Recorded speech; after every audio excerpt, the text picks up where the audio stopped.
Join us on Patreon and become part of our journey to uncover history's untold stories.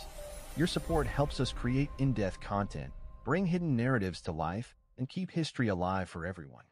History often hides its most explosive truths in shadows, locked away in forgotten archives, or disguised beneath centuries of reinterpretation. What is taught today about the origins of the Israelites, the people whose stories shaped Judaism, Christianity, and Islam, is presented as if it were beyond dispute. Yet across Europe's libraries, monastic vaults, and royal correspondences, there lingers a haunting thread of evidence that tells a different story. For centuries, European royals and scholars quietly admitted, in their private writings, that the Israelites were not the pale-skinned figures immortalized in Renaissance paintings, but rather a people deeply tied to Africa, carrying the same features that today the Western world would call black.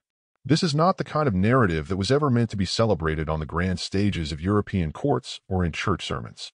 Instead, it was whispered in guarded circles, acknowledged in confidential letters, and hinted at in official chronicles, only to later be obscured as Europe's colonial ambitions demanded a new racial order. The very idea that the Israelites were black posed a threat to both theological and political dominance.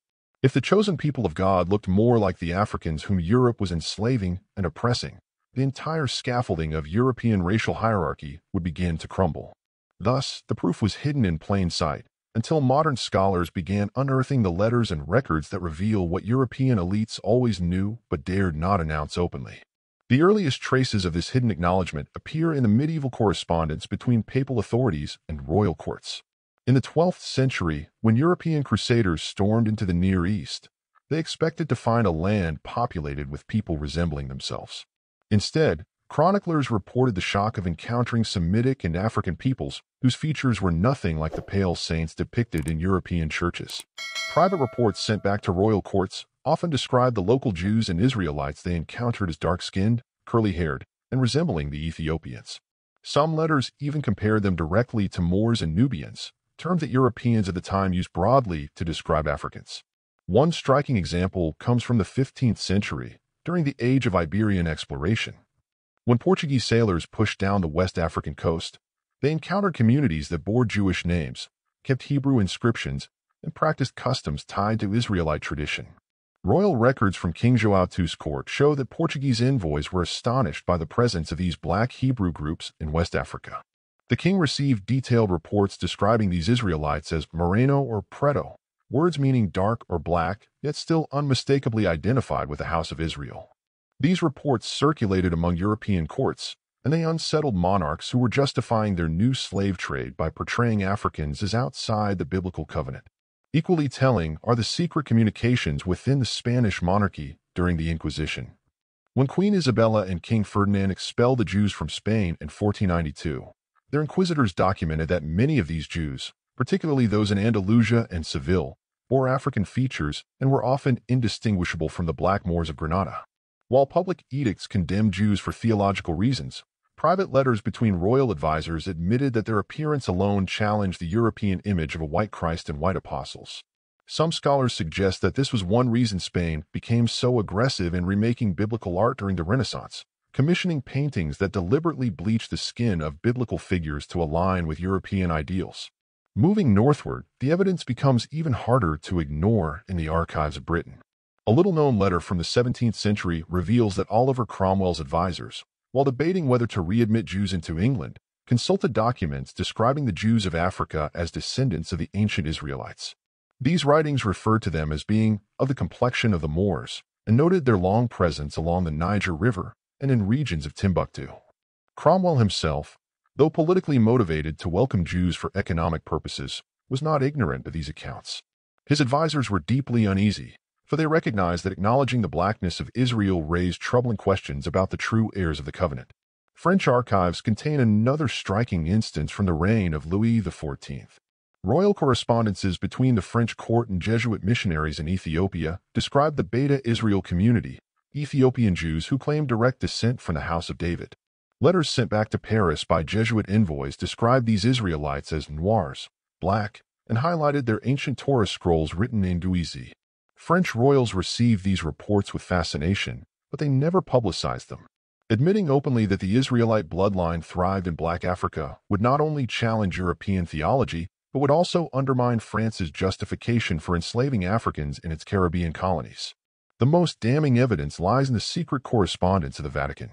For centuries, Rome maintained extensive communications with missionaries and travelers who scoured the lands of Africa and the Middle East. Vatican archives contain records acknowledging that Jewish and Israelite populations in Ethiopia, Sudan, and West Africa carried traditions stretching back to Solomon and the First Temple. Priests who returned to Rome often wrote privately that these communities preserved more ancient versions of biblical texts than those circulating in Europe. Some letters even warned that if these African Israelites' claims were validated, the very authority of the European Church would be shaken, for it would prove that God's covenantal people had never been European in the first place. By the 18th century, European royals could no longer ignore the reality. The transatlantic slave trade had brought countless Africans to the Americas, many of whom carried Hebrew names, prayers, and customs. Plantation owners and colonial officials secretly reported to their governments that these enslaved Africans seemed to have traditions linked to the Old Testament. In Jamaica, Suriname, and Brazil, colonial governors wrote back to European monarchs noting that African captives often called upon the God of Israel, identified themselves as children of Abraham, and carried oral histories connecting them to Jerusalem. Rather than embrace these testimonies, European powers sought to erase them. Laws were passed forbidding enslaved Africans from practicing Hebrew rites, and church authorities worked tirelessly to portray Christianity as belonging only to a white Messiah and his white disciples. The erasure campaign intensified during the 19th century, when European racial science rose to prominence. Scholars who had previously admitted that Israelites were dark-skinned suddenly reversed their claims, insisting that ancient Jews must have been white or Mediterranean. Yet even as this new narrative dominated public discourse, the private letters of royals, explorers, and clerics continued to circulate among elites. They all knew the truth, that the Israelites had been a black people whose descendants could still be found in Africa and the African diaspora. What makes these secret letters so powerful is not only what they reveal, but also what they conceal.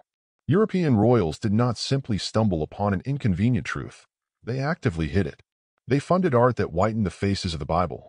They endorsed scholarship that erased black Hebrews from memory, and they used their political power to ensure that the world would never see Israel in its true African light. Yet the letters remain, fragments of honesty that slipped past the censors. They prove that the knowledge was always there, acknowledged in royal courts, discussed in confidential chambers, and then buried beneath centuries of propaganda. The question that lingers is why this suppression mattered so much. The answer lies in the heart of European power. To admit that the Israelites were black would mean admitting that Africa was not a land of savages, but the very cradle of God's chosen people. It would mean acknowledging that the men and women enslaved in Europe's colonies were kin to Abraham, Moses, and David. Such a revelation would dismantle the ideological foundations of slavery, colonialism, and white supremacy. For monarchs who built their wealth on the backs of enslaved Africans, this was a truth too dangerous to allow into the light. Today, as historians continue to unearth these secret letters, the story they tell is undeniable. European royals knew. They knew that the Israelites were black. They knew that Africa held the keys to the oldest memories of the covenant. And they knew that if the world embraced this truth, the order of Europe itself would unravel. Their silence, their cover-ups, and their whitening of history were acts not of ignorance but of deliberate deception. History has a way of breaking through even the strongest walls of suppression. The letters, once hidden in dusty vaults and secret archives, now testify louder than ever. They remind us that truth cannot be erased forever. And they challenge us to see the past not through the myths Europe created, but through the reality it tried so desperately to bury.